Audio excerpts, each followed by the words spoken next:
Boy, have I got something special cooking up for you today.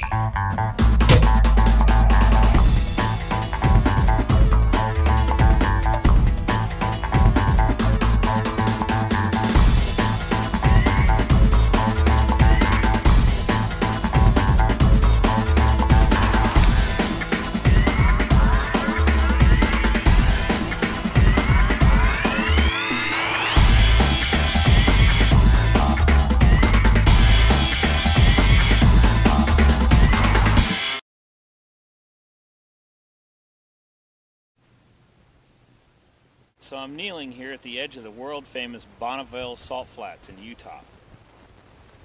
It's about 40 miles across here when you drive through on I-80 through the desert.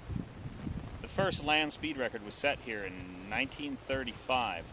The course is approximately 10 miles long, and it's the famous measured mile where they do the land speed records. It's impossible to see from one side of the course to the other because of the curvature of the earth. The course is set up as about, like I said, 10 miles long. But there is salt here as far as the eye can see. This is just one of those wonders of nature, right? Here, take a look.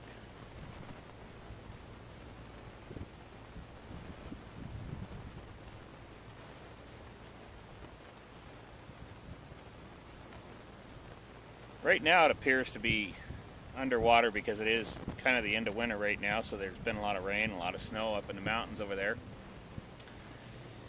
But, you know, all this talk of salt's making me hungry. Let's go cook something. So today I thought I'd try and develop a little bit of a recipe on my own. The ingredients are going to be similar to that of the Steak Diane as far as the steak goes, minus the cream. Now, in the last video I did the Steak Diane and I left out two important ingredients. And I'm going to incorporate those two ingredients, which was Dijon mustard and parsley, in today's steak. Alright, let's go have a look-see.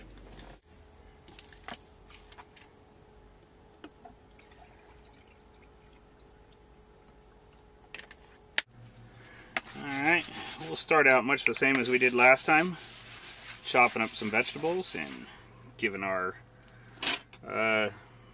cutting board here a thorough cleaning.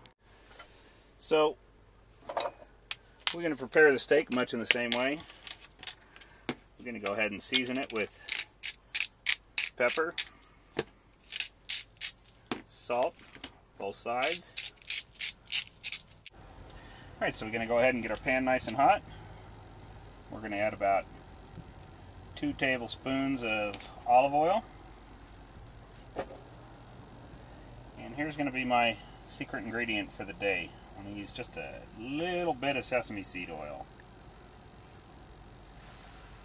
Let's go ahead and drop our meat in. This time we're going to do it about a minute on each side because it's a little thicker. Alright. Time to flip it over. And we should be ready to take it out. There we go.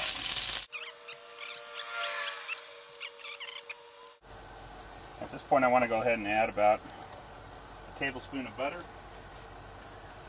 Go ahead and get that all nice and incorporated in there.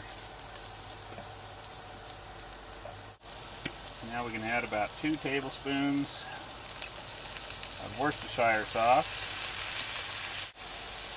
Now we add in some parsley. Okay, now I'm going to add about a 1/4 cup of chicken stock.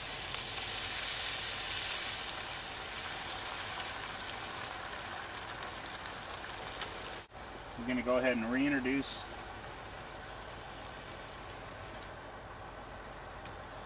our steak. And then we're going to let this come to a boil, and then we'll simmer for about 4 to 5 minutes on each side.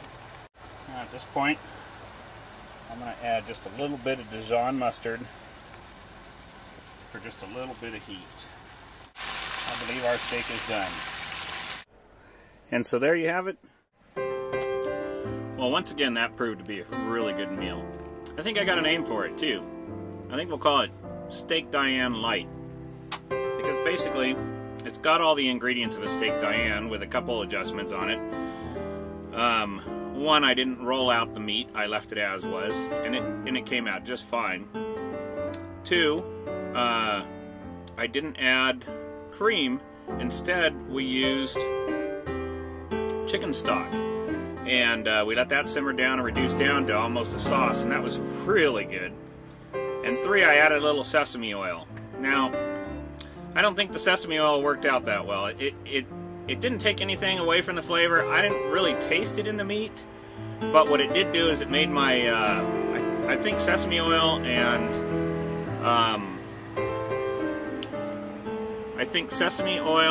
and, olive oil have different boiling points, so there was a lot of popping and cracking going on. It really made quite a mess. So next time we'll leave that out as well. So until next time, bon appetit.